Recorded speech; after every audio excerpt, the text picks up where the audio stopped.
Okay, with that, let's go ahead and get started. Welcome today to this webinar about the NEH Awards for Faculty at HSIs program. This is an opportunity to find out more about the program and to ask questions.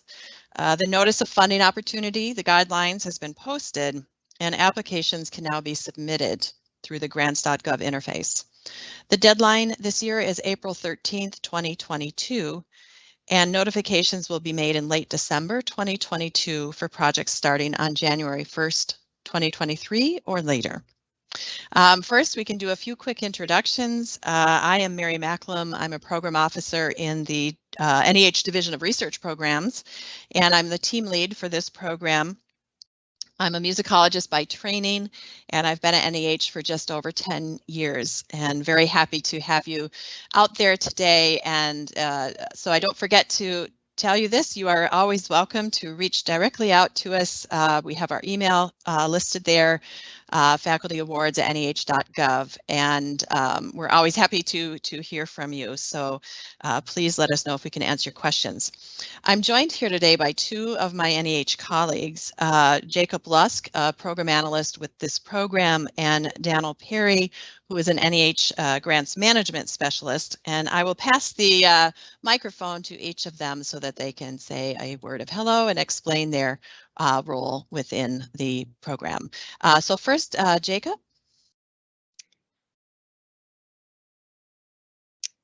Yeah, hi. Hello, everyone. Thank you so much for joining today. My name is Jacob Lusk, and as Mary said, I'm a program analyst who works with the Awards for Faculty program. I've been working with it for about 3 years now. Today, during the webinar, I'm going to be taking a role in answering some of your questions as they come in. Microsoft Teams allows you to submit private questions directly to me. If there are questions that might be widely applicable to others, I might publish your question so that others can see it. And at the end of Mary's presentation, we will have a verbal question and answer session, and we'll answer some of your questions out loud. If your question is very detailed or very specific to your project, you might also want to just email us at facultyawards@nih.gov, and we'll be sure to get back to you quickly on that as well. Thank you. Thank you so much, Jacob. I'm going to shift the camera over to Daniel so she can say a word to greet all of you also. Hi, y'all. I am Daniel Perry. I am a grants management specialist with the Office of Grant Management. So my office works with all the different programs to administer the non-programmatic aspects of the award. Great, thank you so much. Thank you both, Jacob and Daniel, for being here today, and to all of you listening. The three of us are here today, and going forward, if you have questions about the program or any aspect of it, the three of us are here to answer your questions today and to help you with that. So I'm going to shift into a full screen mode so you can see my full slide. And as Jacob mentioned, if you have questions at any time, please go ahead and put them in the Q&A box, and some will be answered right then and there, and others will save them to the end. If we don't get to your question for some reason, please do follow up with an email to us. We will be happy to answer you after the webinar as well. The webinar is being recorded, and it will probably go up on the NEH program resource page for this program a week to 2 weeks following the webinar. So please look for it there if that's of interest to you. So with that, let's go ahead and take a look at the agenda for today. The first part today, I'll give an overview of the program and discuss eligibility. We'll take a look at the review criteria, address the contents of an application, and I will explain or look with you at how to submit the application through grants.gov. And as I talk, please do feel free to enter your questions in. I also have a link on the screen to the full information about the program, including the Notice of Funding Opportunity, the guidelines, which provide all the instructions about how to complete your application and submit it. First, looking at the first topic, the goals of the program. This program seeks to strengthen the humanities at HSIs by encouraging and expanding humanities research opportunities for individual faculty and staff members.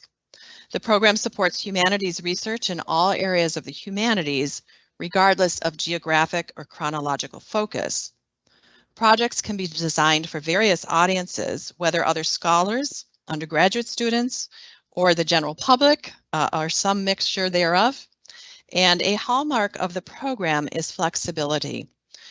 Recipients can pursue projects part-time or full-time or in combination, and there are different types of humanities research projects that could be supported. So I'll say more about those aspects of this program later in the presentation. Just a note, there is no cost sharing in this program. There are no indirect costs, and funds go to the individual faculty or staff member. So to give you an idea of the types of projects that have been funded by the program, here are 3 recent books whose authors received support. The first is authored by Michael Cholby, who previously was a faculty member at California State Polytechnic University in Pomona, and he received 9 months of full-time support for his project on philosophy and grief arising from the death of loved ones. And he just published this book. The award was made in 2016. The second project is a critical edition of the Diary of a 19th Century American Actor. One of the editors, Naomi Stubbs, is affiliated with CUNY LaGuardia Community College, and she requested and received 2 months of full-time support in the summer for her work on the project. She had the award in 2016, and the book was published in 2018. The last project, authored by Anadelia Romo of Texas State University, is a study of how promotion of tourism forged and reinforced racial stereotypes in Bahia, Brazil, from the abolition of slavery in 1888 through the 1950s. She requested and received 12 months of full-time support, and the book has just been published. Given the flexibility of project types funded in this program, I have not pictured here, but do want to remind you of the possibility of humanities research leading to other types of products. In recent years, the program has supported research leading to undergraduate course revisions and projects supporting institutional or community goals. And I'll say more about that shortly. To look at the definition of the humanities that the National Endowment for the Humanities uses, NEH and NEA were created by Congress in 1965. We support work that engages a wide variety of audiences with the humanities. And humanities fields on this slide come from our founding legislation, the National Foundation on the Arts and Humanities Act of 1965. The legislation reads, the term humanity includes, but is not limited to, the study of the following: language, both modern and classical, linguistics, literature, history, jurisprudence, philosophy, archaeology, comparative religion, ethics, the history, criticism, and theory of the arts, and those aspects of social sciences which have humanistic content and employ humanistic methods.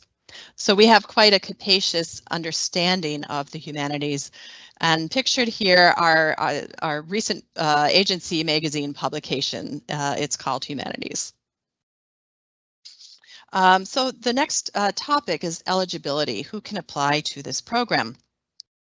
First, to say that all full-time, part-time, adjunct, and retired faculty or staff affiliated with an HSI are eligible. And you can take a look at the notice of funding opportunity for full information. NEH suggests that you check with staff at your institution first to determine whether your university or college is eligible and meets the criteria for a Hispanic serving institution, as defined and determined by the U.S. Department of Education. This is a yearly process, so each year you would need to check that your university has gone through the Department of Education. The Department of Education then prepares an Excel sheet called the eligibility matrix every year, showing the results of these determinations. The program is open to U.S. citizens and to foreign nationals who've been living in the U.S. for the 3 years preceding the April 13th, 2022 deadline. No advanced degree is required. However, you may not currently be enrolled in a degree program. If you have satisfied all the requirements for a degree and are solely awaiting conferral, you can still apply this year at the April 13th deadline, but you must include a letter from your dean or the department chair attesting to your status as of the application deadline. The last slide talked a bit about eligibility, and I just wanted to briefly refer you to the U.S. Department of Education eligibility matrix, because we, in this program at NEH, will go from the eligibility matrix prepared by the U.S. Department of Education. This is an Excel sheet prepared yearly by the Department of Education, and potential applicants to the Awards for Faculty at Hispanic Serving Institutions program should first check with staff at the institution where you're teaching to determine institutional status at the time of application, so as of April 13th, 2022. NEH does use this eligibility matrix to determine institutional eligibility. There's a link to the webpage at the Department of Education site, and this is a sample screenshot from the FY 2021 eligibility matrix. That's the most recent one available. If you notice in column AS, you'll see the HSI determination. You can also submit a letter or other document from the Department of Education showing institutional eligibility in certain circumstances. So for further information about that, please see the Notice of Funding Opportunities section on eligibility. Okay, so moving on to some of the key program details. So I have a number of slides with important details like this. First being the dates. And first I want to point out that NEH staff will read and respond to draft narratives and work plans. These are entirely optional, but if you choose to do so, you would need to submit this by February 16th, 2022. And you would send it to the Faculty Awards at NEH.gov email box with the subject line, draft narrative, and work plan. If you do that, please be sure to submit that by that deadline. We can't look at anything that comes in after February 16th. Moving on to the application deadline, it's April 13th, 2022 this year, and the NOFO explains how to submit your completed application package through grants.gov. Be sure to allow enough time for any technical difficulties or other issues, and we recommend that you submit your completed application package well before the deadline in case you have any difficulties submitting. Just a warning that late applications will not be reviewed. Even applications 2 or 3 minutes late will not be able to be reviewed, so allow yourself time. Decisions for the program will be announced in December of 2022, and the earliest possible start date for projects would be January 1st of 2023. However, you could wait all the way till September 1st of 2024 to begin the project. So next, let's move into the project types. And I mentioned flexibility as a hallmark of this program in work plans and project types. So to look at that first area of project type, you'll notice from this list that all projects must be based on humanities research, research in literature, philosophy, history, and so forth. For example, the disciplines that I indicated in the preceding slide on the humanities. However, humanities research can support a variety of project types and goals, like the NEH Fellowships program, with which some of you may be familiar. This program supports research in primary and secondary materials, leading to the development of books, peer-reviewed articles, digital materials, translations with annotations, and other scholarly resources. Projects can also support institutional or community goals or interests and draw on institutional or community archival collections, for example. Or projects can improve an existing undergraduate course revision. A faculty or staff member might collect oral histories in order to develop scholarly tools, such as language dictionaries or databases, or to contribute to an undergraduate course revision. Or a faculty or staff member might use the unique archives of your university for a project with an institutional goal. In a recent competition, a recently funded course revision examined connections between Italian, Spanish, and Latin American cultural heritage for a class in Italian language studies. And I would just encourage you to reach out to us at NEH, myself or Jacob, facultyawards@neh.gov, or give us a call at 202-606-8200. And we would be happy to talk with you about your project to see if it fits the goals of the program and what your project is. Very happy to do that. So let's look at the second area of flexibility, and that is in the area of work plan. Applicants may work between half-time and full-time on a project or in combination starting as early as January 1st, 2023. You should state clearly in the application the amount of support requested and whether you plan to work part-time, full-time, or in some combination. And also take care to list the dates correctly when you are filling out application form 1, application for federal assistance. It's one of the grants.gov forms. We use those dates to determine your award. Part-time work is defined by NEH as at least 50% of your normal schedule. And as an example, if your usual teaching and administrative load is 4 classes per semester, and you apply to pursue the NEH project half-time, your teaching schedule must be reduced to 2 classes per semester. Administrative loads should also be reduced in the same fashion, and your NEH stipend is reduced to reflect the reduced project times also. You should be sure to address this in the proposal so that reviewers know how much support you're requesting. I would advise that you're very specific with your work plans. What work on the project has been completed already? What work will you do during the award tenure? Break that work down into 2 or 3 month increments. If you'll be visiting archives, you can indicate which archives and which sources that you'll consult. If you'll mainly be writing a book, indicate which parts of the book will be written and when. Also, you don't need to complete the project during the period of the award. However, if you're not planning to do that, you should indicate to reviewers how and when the project will be completed once you've returned to your regular duties. So moving on to typical activities and products that would be supported through this program. On the left of your screen, I have typical activities. We have a wide range of humanities research methods and activities here, including archival research in local or distant repositories, collection of oral histories, ethnography. You might be working from a home or university office on editing, writing, and revision. Just a reminder, no budget is required and one should not be submitted. So this supports your time, this award does. Looking now at the print and digital products that might result from your research, I've put an asterisk next to the first entry in order to emphasize that these cannot be new courses, so undergraduate course revisions. You must have taught them before, or they must have been taught before, and undergraduate course revisions, not graduate, can be supported through this program.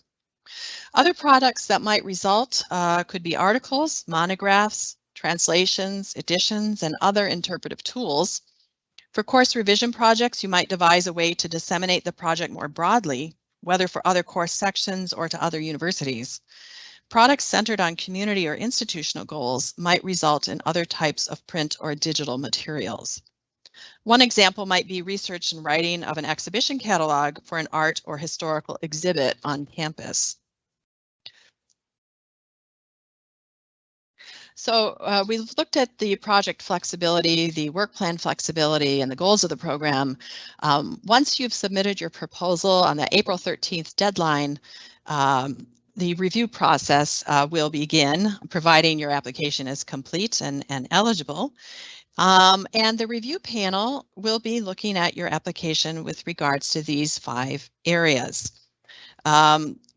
So the first criterion is the intellectual significance of the project for the humanities. Tell your reader, these review panelists, what your project is about and why it's important. You should explain what it will contribute to your specific field in a way that a humanities generalist can understand. And you should situate your project in the broader context of humanities research and knowledge. Describe who will use the publication and for what kind of work. And where appropriate, explain why a particular project calls for interdisciplinary collaboration, whether in different humanities fields, beyond the humanities, with social or natural sciences. Criterion 2 considers the quality of the conception, definition, organization, and description of the project, and the clarity of expression. And peer reviewers generally find that a well-written, clear application is a predictor of the quality of the planned product. So writing a good abstract and a narrative is important. Propose specific research questions. Explain your methods, your concepts, then your approaches. If special digital or other technologies will be employed, explain how and why you will use them. Describe and justify the sources for your project, the archives, texts, objects, interviews, and so forth. Criterion 3 it goes back to the work plan. That's going to be attachment 2 of your application. You should provide a detailed work plan broken into 2 to 3 month segments, perhaps. This can be a chart, a list, or a narrative, but make sure it is clear. Your work plan should clearly state whether you are seeking part-time, full-time, or combination support. Criterion 4 asks reviewers to consider the applicant's preparation for the project. If it's a new research area for you, explain how you came to it and what your skills are for meeting that new challenge. You can also address your language competencies, your knowledge of archives, and so forth. And then 5 is the last criterion, the likelihood the project will be completed, and the dissemination and access plans. You can mention the expected publication and other outcomes of the project. If you're proposing a book project, consider providing a description of the proposed book, such as the chapters. And if you have a publisher or series in mind, you can mention that specifically. If you're proposing an article project, indicate the likely length of the article and the venue for publication. And you can read full details about the review criteria in section E1 of the Notice of Funding Opportunity. So next, let's move into what constitutes a complete application for this program. And I've reproduced from the Notice of Funding Opportunity the application component table for your use. We hope this will help you to make sure that you have all the elements that you need for a complete package. And it appears on page 7. So applications that exceed page limits or violate format instructions will be considered non-responsive and then will be rejected from further consideration. So just pay special attention to the details. You can write and assemble all of these the attachments prior to the deadline, and then when you're ready to put in your application package, you can upload the attachments. The grants.gov forms at the top of this table will need to be completed in grants.gov. So just something to remind you of, that these files, attachment 1 and so on, must be PDFs. Word docs or any other formats will be rejected by grants.gov, and your proposal won't come in to us and it won't be evaluated. The other thing I want to point out are the page limits. Please abide by those. If the page limits, if you go beyond, so a narrative is 4 pages instead of 3, even if it's just a couple lines, your proposal will be determined non-responsive and will be not evaluated. So we don't like to do that, and I want to make sure you see these details. And on the last column tells you if the material is required. There's 1 item recommended, and we hope that this will come in, the confirmation of institutional support at the time of application, but you do have, and if you're offered the award, you would have to submit it at that time for sure. And then there are items that are conditionally required, and I will speak about each of these elements in the next slides. First, I want to speak a little bit about the narrative. So that's attachment 1 in the application component table. We do have 4 areas in the Notice of Funding Opportunity that we have asked you to describe in the narrative.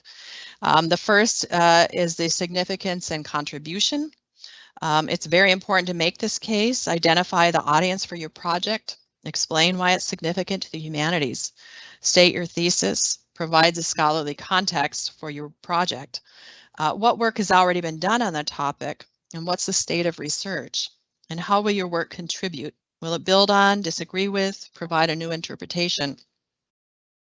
If you're proposing an undergraduate course revision, explain how the research relates to revising a course, such as the readings and methodologies. Address the significance of the course in your teaching and for the institution, and provide information on how many times the course has been offered, the number of students typically enrolled, and so forth. When possible, explain the broader significance of the project beyond the individual course. Moving into that second area of the narrative, organization and methods. Here you should explain your concepts and terminology and how the final project will be organized. You can provide a brief chapter outline. If you are proposing a dissertation revision, you must state this in the narrative and also explain how the project moves beyond your dissertation, whether new chapters, new primary sources, new research, and so forth. With course revisions, you can explain what will be the result. 3, competencies, skills, and access. You can address your level of competence in any language, skills, digital technology, and so on that are needed for your project. Also address any arrangements you've made or will need to make to access archives or particular sources. And lastly, the final product and dissemination. You should describe how you'll reach the audience you intend to reach. How will your project results be disseminated to them? Provide a URL if there's a website. If it's a digital project, you should probably address sustainability of that project. In the case of a course revision project, explain if there are plans to expand the number of sections offered, to replicate the course on other campuses, or otherwise disseminate the results more broadly.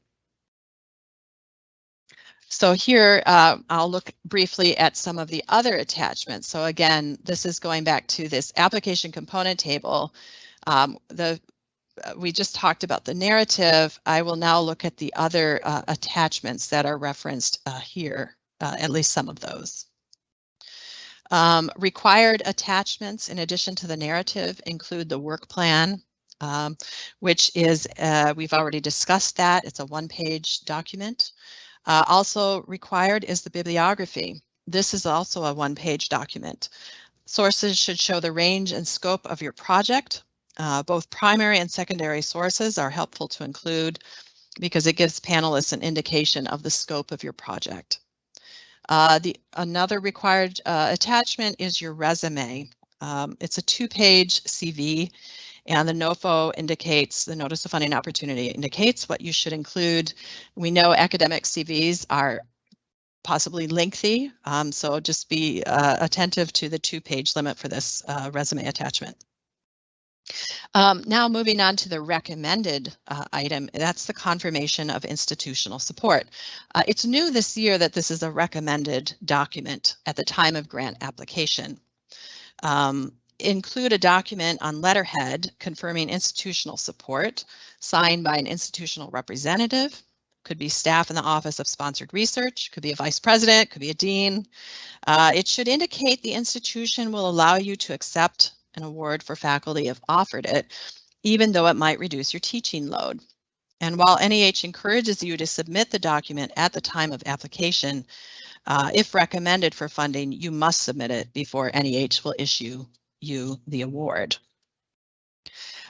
Moving on to conditionally required attachments. Please see the Notice of Funding Opportunity for full details here.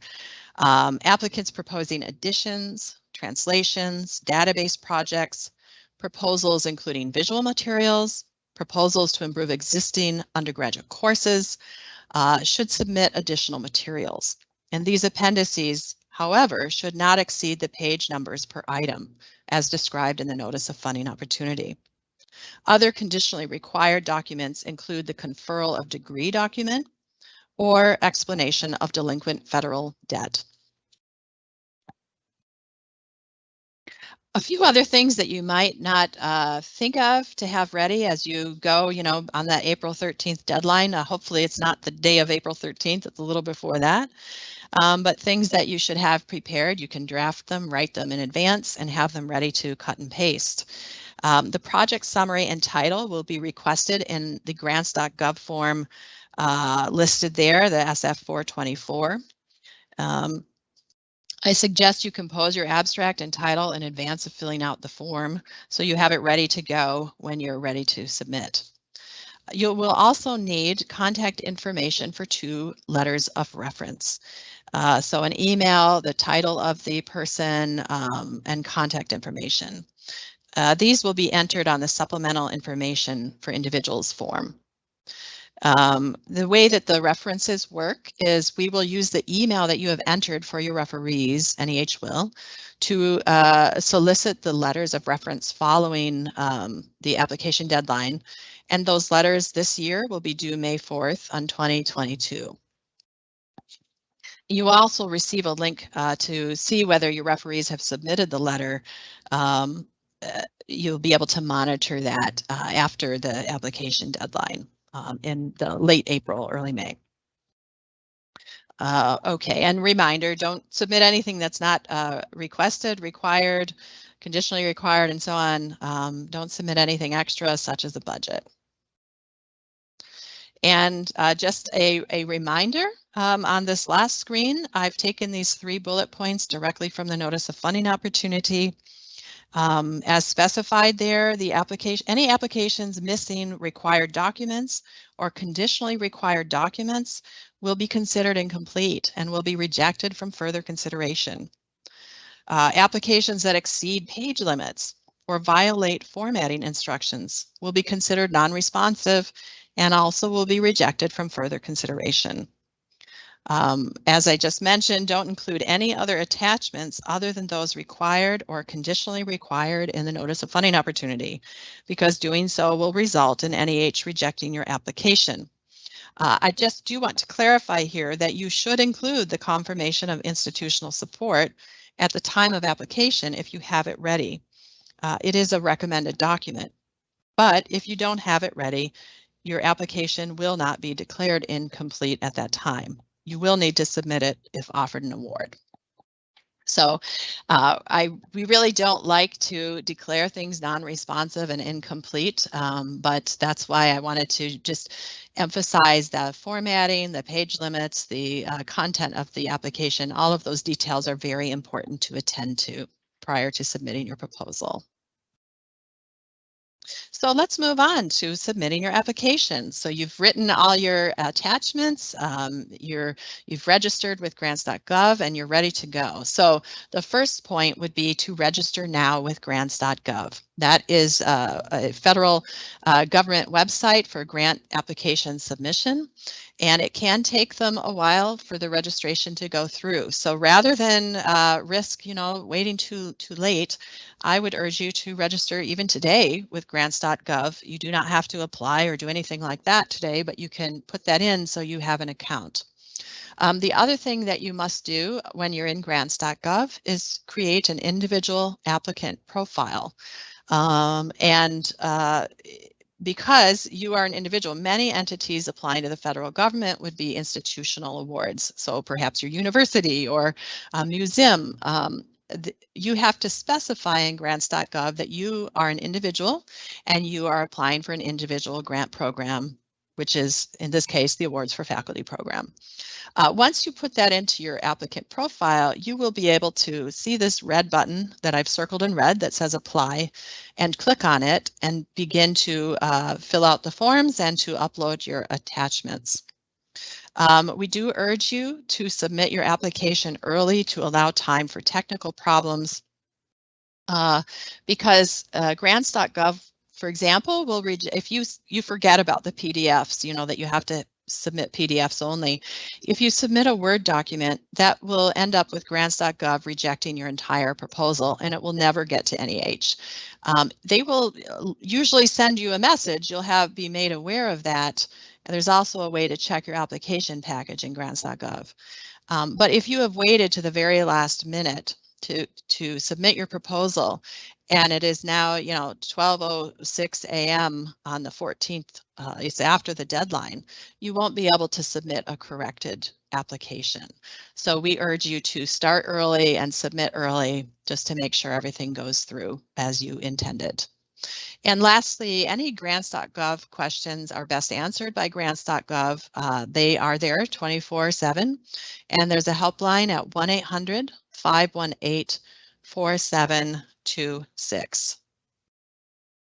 A last slide with some resources for you, and basically everything I've said today and all of the resources that we have available to you are available on the NEH website on the program resource page, and that's the address I've listed there, the first one.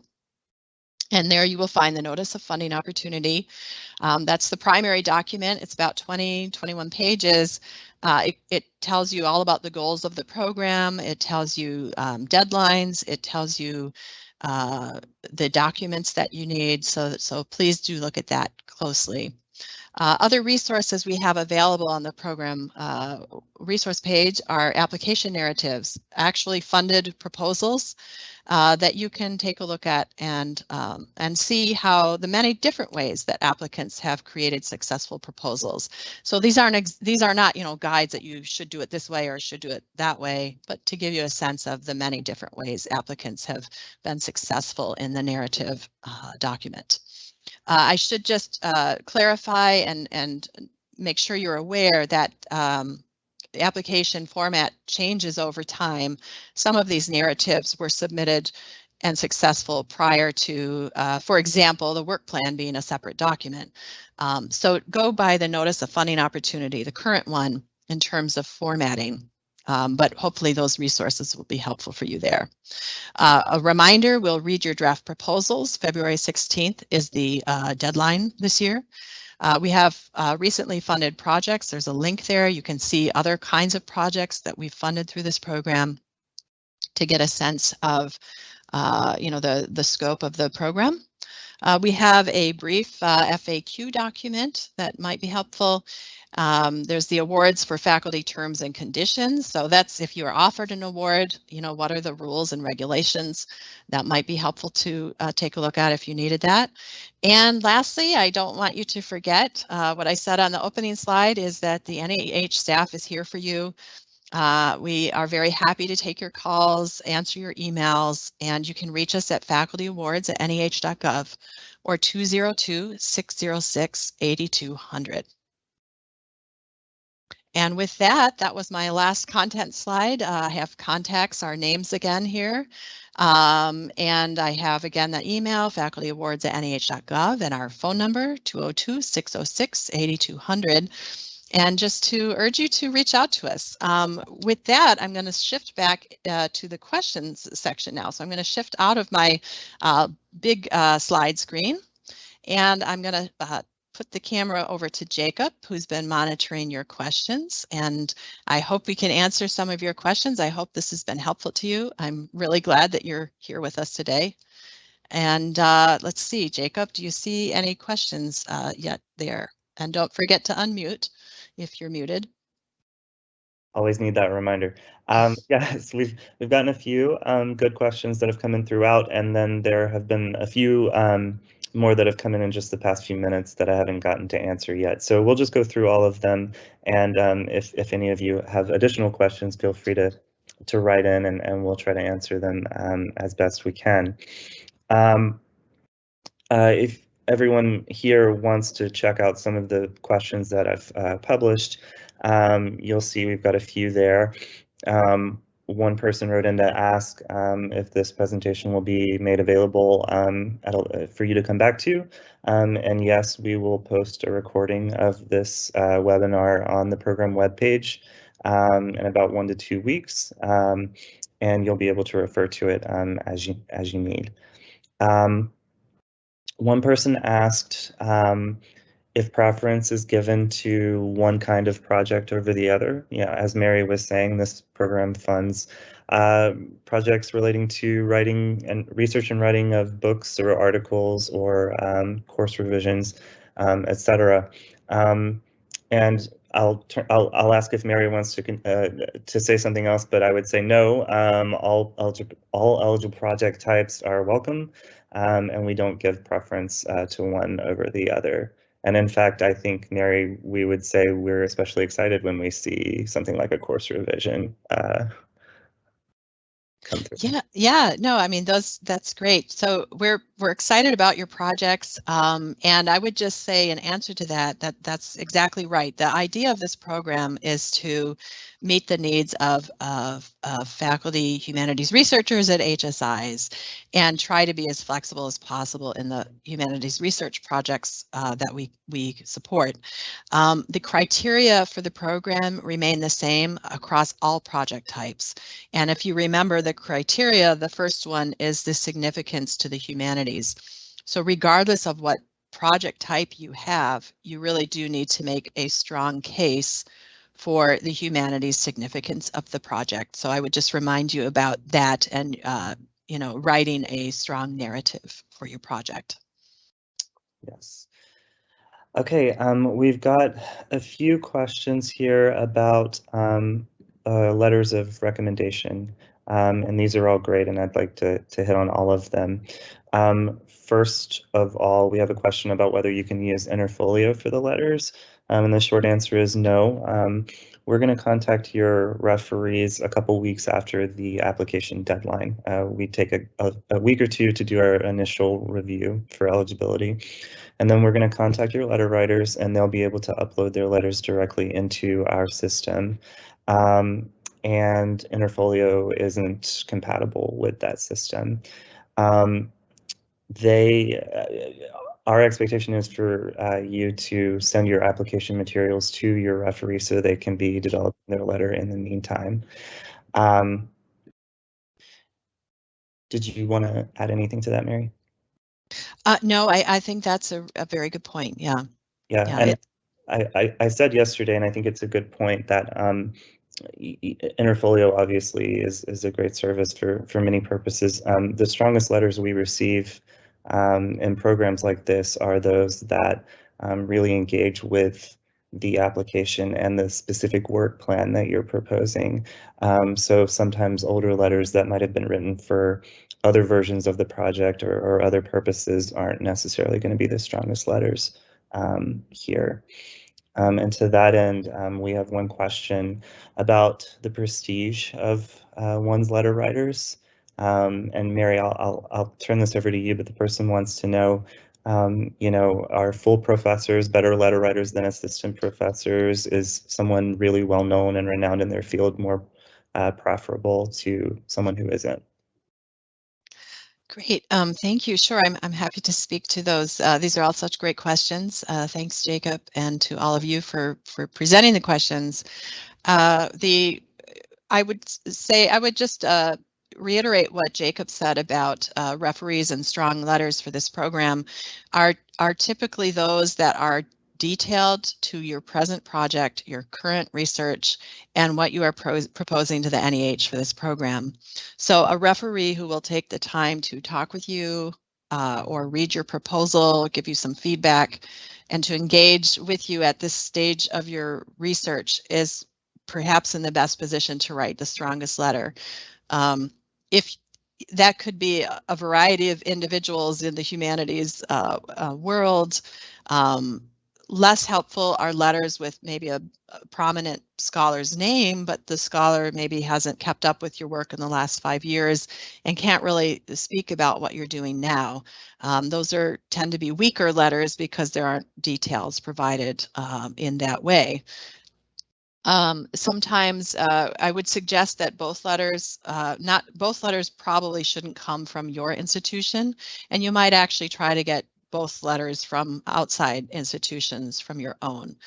That's not a hard and fast rule, but just an observation, that panelists like to see those outside letters from your own institution if you have them or can get them. So I think that's all I have on that one, Jacob. Thanks for that question. Yeah, well, one follow-up question for you. We have someone who is writing in and asking essentially for our junior scholars who are encouraged to apply, such as assistant people who are at the assistant professor level or postdoctoral level. Who would you write? They're wondering, is it better to have members from your dissertation committee write a letter or people at your current institution? Do you have any advice for folks who are of more junior status? Oh, that's a really great question. So if you're just starting out and you're presenting a dissertation revision project, we do often see an advisor write one of those letters of reference, or maybe both of them come from different, committee members from your dissertation. Of course, if you can get someone who's not right in your immediate dissertation circle, that can also be a strength if you've been able to, kind of break out and begin that process of joining, scholarly world beyond your dissertation committee. But certainly, I would talk with if you're using, whoever you're using as a referee, talk with them about your current project, what your plans are for your dissertation revision, how you're going to expand the research, how you're editing the dissertation, how it's changing. And just, this isn't the letter of reference, but for your narrative, you must indicate it's a dissertation revision project, and you must indicate how it's going to go beyond the original dissertation. So panels will be looking at that as well. So I hope that answers your question. Great, thank you, Mary. And if anyone has any other questions about letters, please feel free to write in. We get a lot of questions about letters of recommendation. We do have a few questions about the awards themselves. We had one person write in to ask if they need to propose firm award period dates at the time of application. And the answer is yes. You're going to propose actual dates for your award period, and it's important that those line up with the number of months of funding you're asking for. But if you are offered an award after the review, it is possible to change those dates if they're no longer possible for you, or if you just would prefer a different date range. And I want to give Daniel a chance to speak a little bit about the grants management side and any questions that she gets. Great. I'm going to shift the camera over to Daniel. Hello again. The main questions we get are about the budget, which is ironic because there's no budget for this award. Mary has said that several times, and so there's no budget, there's no cost share, there's no indirect cost, there are no financial reports. It is an individual award and it goes to you. So then the second question is, does it really come to me or does it go to my university? That is up to you. Some people will have the funds deposited to the university so you can keep benefits, but the university is not allowed to keep fees or charge for anything. So again, that decision is just totally up to you. And I think that's it, unless someone's got a specific question. No, I don't think I see any more that are OGM related. So I do have a couple. When does the award period begin for this application cycle? So if you're applying to this cycle, the earliest award period you take can begin in January of 2023, and the latest possible start date will be September 1st of 2024. So you are given a 19 or 20 month window in which to begin your award period. Is there a minimum or maximum amount of funding provided? Yes, in this program you can request the equivalent of, we use the word equivalent because you can use part-time or full-time work in this program, but you can apply for a maximum of 12 months full-time, which is or part-time equivalent, which is essentially $60,000 in funding, or a minimum of 2 months full-time or equivalent, which is $10,000. Is correct, Mary? Yep, that's absolutely correct. Right. So you could apply, one of the projects I showed, the Diary of Harry Watkins, that's the scholarly edition. that faculty member at LaGuardia Community College held that award for 2 full-time months in the summer. That was the minimum amount of time that you can request through this program, and so that's the smaller end of it. And going all the way, you have to work at least half time on your project. That award period must be continuous. You can't, not use the award, not have the NEH project during a semester or something. You have to work full, around the year on it. But you could work, for example, half time for 24 months on a project. That would be conceivable in this program. And we have a similar question, which is, are awards always all or nothing? For example, if you ask for a year, is it possible that NEH might offer you a reduced amount of funding, such as 6 months? And does asking for less increase the odds of an award? So the answer is no, we don't offer reduced awards. We will only offer you what you've asked for.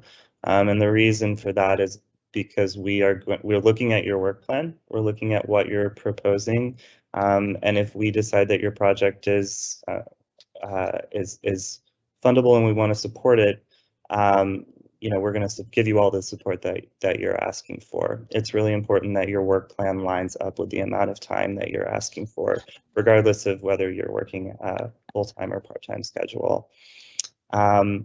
And as far as asking for less and that potentially increasing the odds of the award, no. Mary, you might want to chip in, add a little here, but my answer is no. Yep, no, I would agree with you on that one. So we go by the 5 criteria for the program. The peer reviewers do.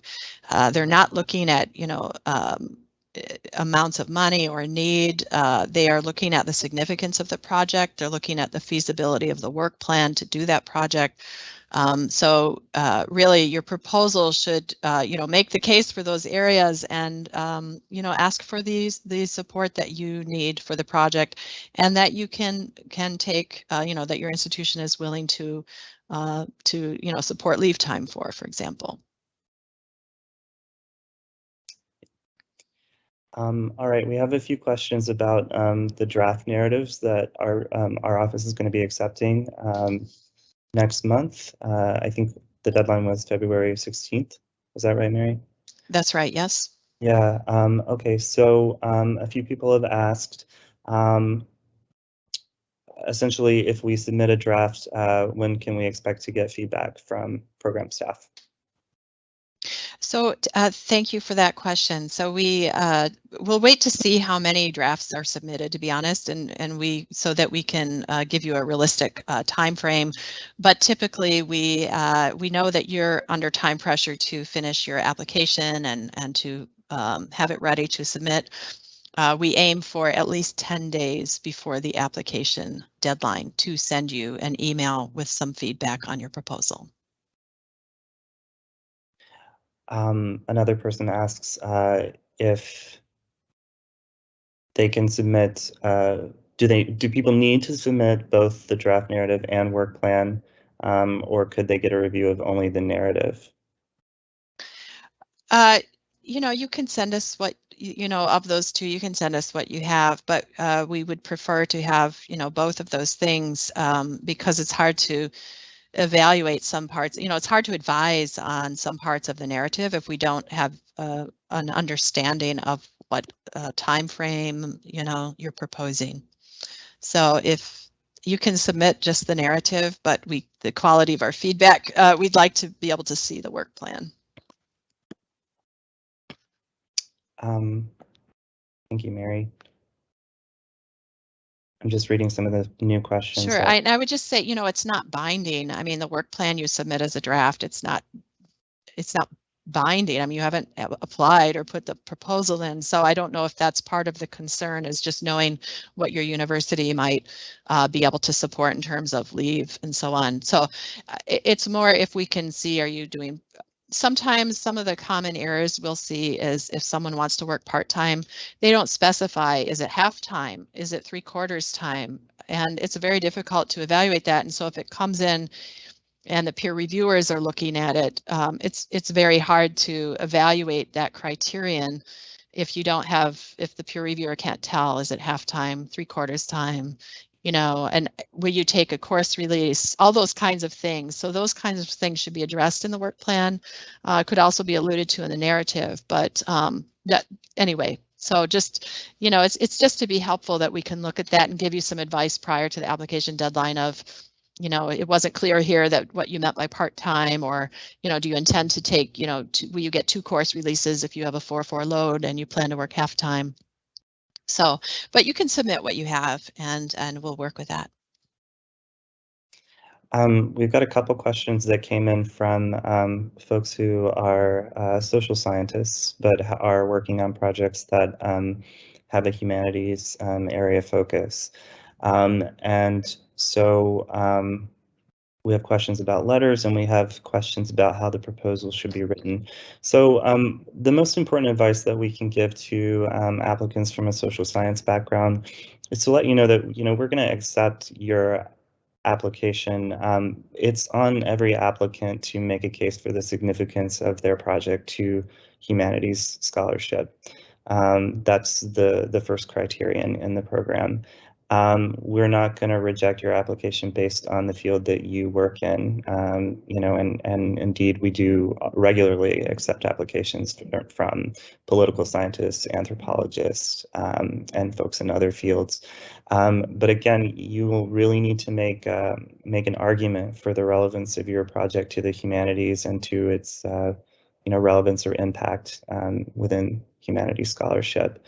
And to that end, our questions were, should the proposal give more attention to the humanities aspects of the proposal? Yes, definitely. And if you want to ask for an award period to focus on the more humanistic sort of research that you need to do as part of a social science project, then certainly I think you should focus on that in the proposal. And knowing, of course, that we're going to expect you to actually do that when on the award period. And then in terms of your letters of recommendation, you know, they don't have to come from faculty in the humanities, but your letters are going to be stronger if your letter writers can speak to, again, the significance of your project to the humanities. If you have any other questions about that, or you want to ask us more questions about your project fitting into the parameters of the program, please feel free to email us at facultyawards@nih.gov, and we'll be happy to hear a little bit more about your project and tell you about what we think. That sounds, yeah, that sounds great. And yes, exactly. We'd be happy to talk with you more about that. I can see that we're almost at the end of our hour here, so we'll be wrapping up our session right now.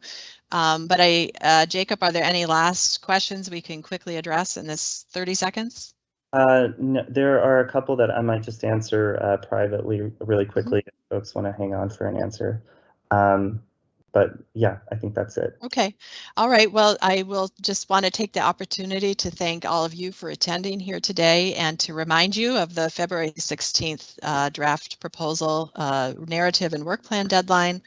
And also to thank my colleagues Jacob and Daniel for sharing their expertise today, and have really appreciated having them here, and to remind all of you that we're here for you to answer your questions over email, phone call, and please don't hesitate to reach out if we can provide any kind of assistance while you prepare your proposals. And I hope we'll see lots of applications on the April 13th deadline. So thanks again. That's all for today then, everyone. Thanks so much for joining us.